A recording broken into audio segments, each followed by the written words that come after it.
Brasil é uma das áreas, um dos países de maior crescimento da pandemia nos últimos meses e, nesse momento, ela continua fora de controle no Brasil. Então, essa colaboração China-Brasil é estratégica, é vital. Ela é uma vacina que protege, que tem uma proteção, uma eficácia comprovadas, e elas podem, essa eficácia e essa segurança da vacina são fatores fundamentais para tentar cortar ou reduzir dramaticamente a transmissão do vírus no Brasil nos próximos meses. E a vacina chinesa tem ela trabalha com vírus inativado, mas estamos falando de vacina segura, segundo especialistas de primeira ordem.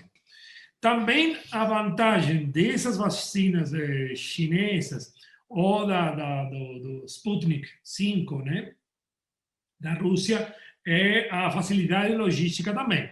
Elas podem ser guardadas, né, em temperaturas de geladeira